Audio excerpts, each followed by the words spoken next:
This is the most legendary quad ever produced. And my absolute favorite customer dropped this thing off last night, said money's not a problem, get this thing right, do your thing. So that's exactly what we're gonna do. This is a 1989 LT 500. The crazy part about this is it's a titled one owner machine, which for a 1989 quad is absolutely crazy and it skyrockets the value. So this thing is 100% worth saving and dumping money into. It's only gonna appreciate over time. But before we tear it down, let's take a look at how it sits right now and kind of see some of the problems. At first glance, it doesn't look too bad, but once you start looking closer, you can tell the previous owner really liked spray paint. He didn't even take off the pipe to spray paint this thing. And we still got all types of masking tape on here from when he did spray paint it. But it does have brand new plastic, so we're gonna save some money there. The previous owner says that it does run, and it was running like 4 months ago when he kind of took some stuff off to spray paint it. But we're not trusting that. We're obviously gonna do a leak down test, compression test, do a once over on everything before we even try and start the engine. But it's not locked up, it has tons of compression, goes through the gears, finds neutral easy, so it's got good bones, and obviously it's a legendary platform. So let's get right into stripping this thing down.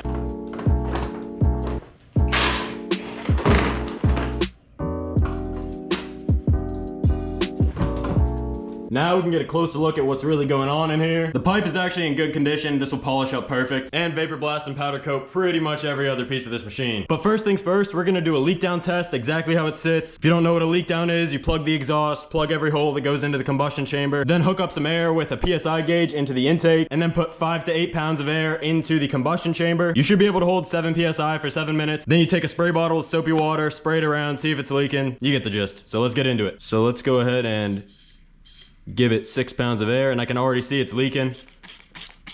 And it is coming from that reed boot. If you can see those bubbles, it's bubbling up right there pretty good. So that means the reed or the intake boot are not sealing. So we're actually gonna pull this off right now, put some Yama Bond on there, try and seal it up just to see if it's leaking anywhere else. All right, now let's check it out. No gasket there, and no gasket there. Awesome, no gaskets on the reeds. And this cylinder does look to be ported, or at least cleaned up. And there is a little bit of surface rust on the bore, but can't see any real damage, but we'll have to investigate further. There actually was a decent condition gasket stuck to the back of the intake boot, so I took that off, cleaned everything, transferred that gasket onto the mating surface between the cylinder and the reeds, put Yama Bond on everything and snugged these all down. Now we'll wait a few minutes for this to cure a little bit and then we'll retry. And obviously this is not a long-term solution. This is just so I can continue the leak down test and see if we have a bad crank seal or something like that. All right, while that Yama Bond cures, let's just take a quick peek in this carb and see if we can't figure out what's going on in here. The outside looks terrible, so I'm assuming the inside is dirty as well, but you never know. You gotta love the random flatheads on these old clap machines. They just spawn in out of nowhere to ruin your day. Let's crack this sucker open, see what's going on. It looks like it was disgusting in here. I mean, it still is, but it looks like it was much worse and someone took a pick or something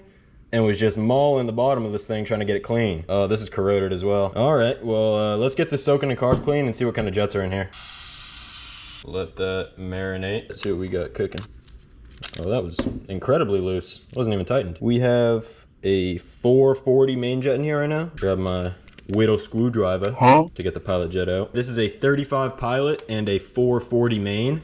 Honestly, I don't know what's supposed to be in there, so let me go look at the manual. I'm also used to the Keihin carburetors, and I've never worked on one of these model Mikunis before, but this float system is pretty interesting. They're independent floats that both get pulled up by the normal float lever, but they are independent from each other, which is pretty cool. All right, the streets of Reddit and the streets of the forums are saying people are running like a 410 or even a 390 to a 420 like max, and this is a 440. But honestly, I'm gonna leave it for now, because if we do end up kicking this thing, I would obviously rather it be a little rich, but I don't even know if we're gonna kick it with this. I might fully rebuild the carburetor and the engine before we start it. I'm just gonna clean this all out, pop this back in, and move on. All right, I actually just gave that bowl a super quick pass with the vapor blaster because it was just so disgusting in there, but we're looking pretty good now. I'll go over it again and do a full vapor blast when I do the carb, but this is just so nothing's getting up in there. All right, toss this back together for now, make sure the inside was completely clean. Back over to the engine, we are now holding 7 PSI consistently. It hasn't leaked in a few minutes, so it doesn't look like we have any leaky crank seals or anything like that. So he might have been telling the truth saying the engine was rebuilt. We are sitting at right about 158, 160 PSI for compression. All right, I might be making a questionable decision here. We passed the leak down, we got good compression. I just fixed the petcock, so we're getting good fuel, carbs clean, everything kind of checks out. We have coolant. The only thing we are missing is an air filter, but we don't need that anyways because we're just staying in the garage. I just checked for spark, we do have spark, so I am going to kick it. If this ends terrible, if I blow it up, if I seize the engine, blame me later, don't blame me now, but we're gonna kick this son of a bitch and we're gonna see what she does. Got my 500 boot on, got the Tim on one foot. Remember kicking that CR500 I used to have? Need to use the Tim. Get the top dead center here.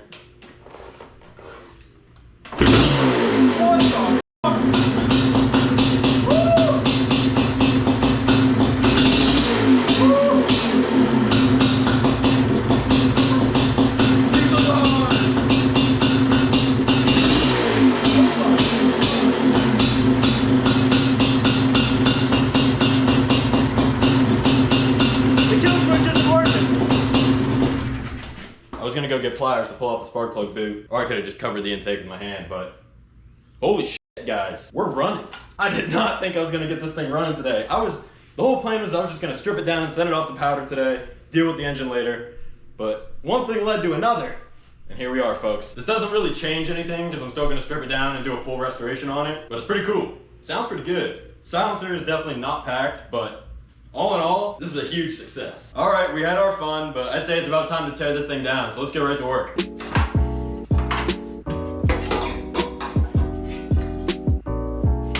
I like to bag everything up individually. It's a waste of bags, but helps in the long run, keeping stuff organized. Bars off.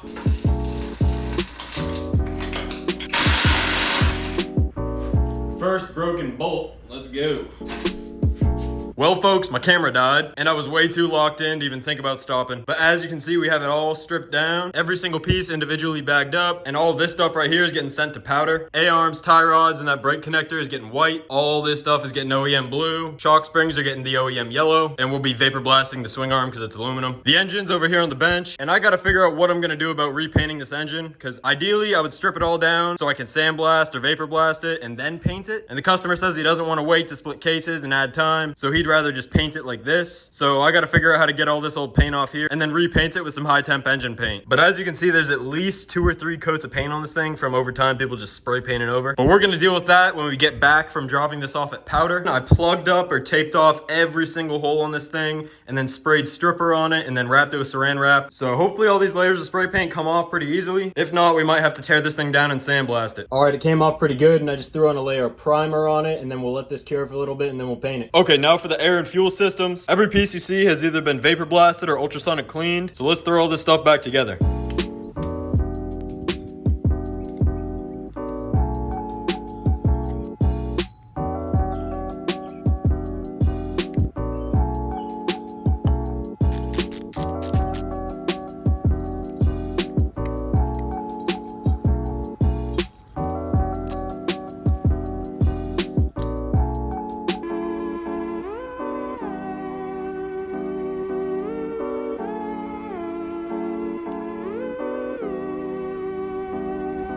Now it's time to take care of the crusty old pipe, so as always, we're gonna hit it with some fine Scotch-Brite with some lubrication, and then once we get it looking decent, we'll go in and do a cut and a polish. I did save y'all the agony of seeing some of the super boring stuff like polishing, but the silencer is looking pretty damn good now. I vapor blasted, repainted, 2K cleared on the brake lines as well, because I'm trying to keep all the OEM stuff that we can. I gave all the OEM electrical a fresh rewrap, went through, checked continuity, checked everything, checked ohms, and then rewrapped everything with wiring harness tape. Now I still gotta vapor blast the front shocks and rebuild them. Here's the rear shock after a vapor blast. Came out pretty damn good, but let's go ahead and get these fronts done.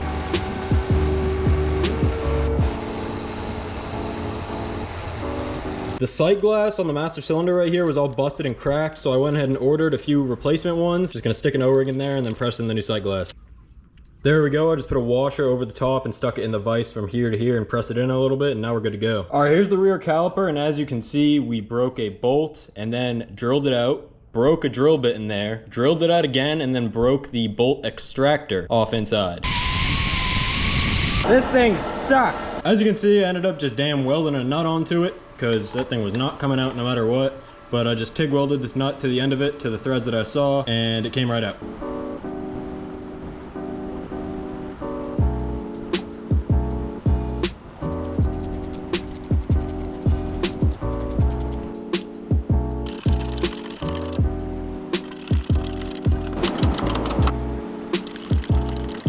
Alright folks, it's a couple days later, and as you can see, all the hardware just got back from zinc. If you want to keep your OEM hardware, if it's all busted up, zinc is 100% the way to go. It makes this stuff look brand new, and it was like 70 bucks to dip all this stuff in zinc. As you can see, I got all the nuts and bolts done. I got the kicker, the sprocket, and brake rotor, spindle holder things, whatever you call them, all the little mounting tabs, and even all the stuff like for your brake master cylinder, the push rod, like you can get all this stuff dipped and it looks absolutely perfect. I also just picked up some fresh packing for the silencer. Y'all saw me polish that up so we can pack it, and now that silencer will be done, along with some shock fluid for the rear shock. So let's get right to work.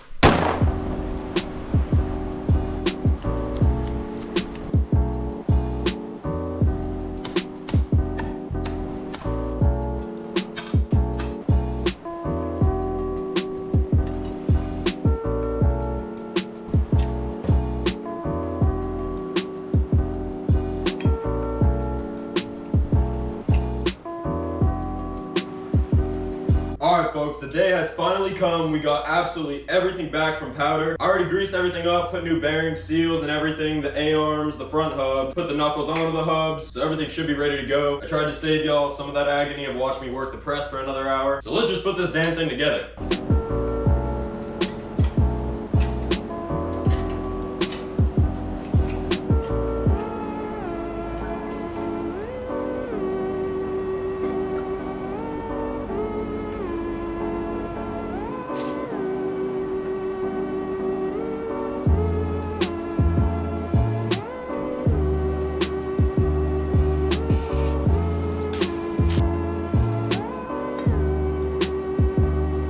Alright folks, so we completely lost power, but I'm still chugging along over here. The cons of living in Tornado Alley. So I'm not getting no good footage, but I'm still working and we're coming along nice. Got the swing arm on, handlebars, whatever. I forgot what I last showed, but swing arm is on.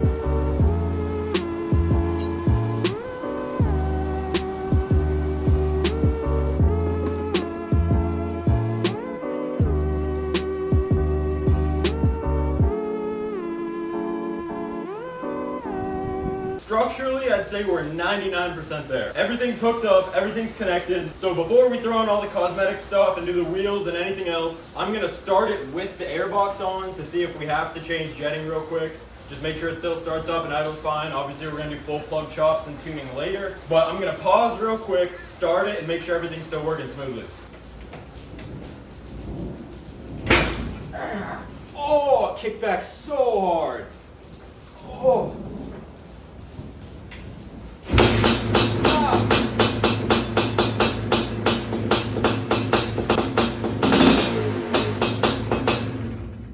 And the kill switch works now.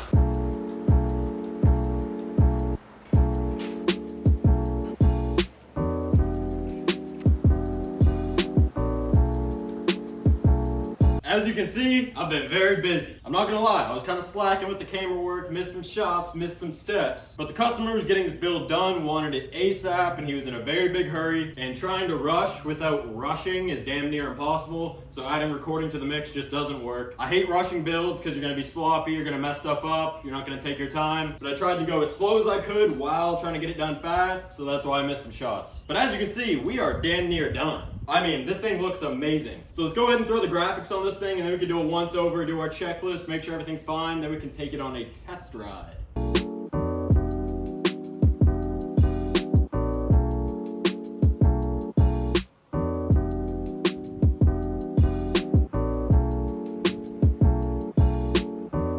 What the hell?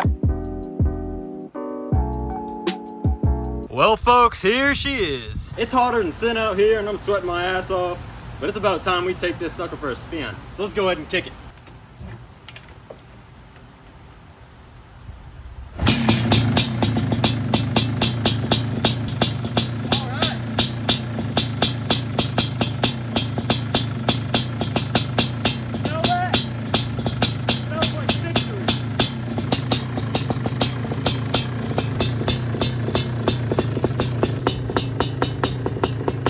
And just like that, we brought this beast back to her glory days, folks. This thing is damn near perfect from every single angle. I mean, come on.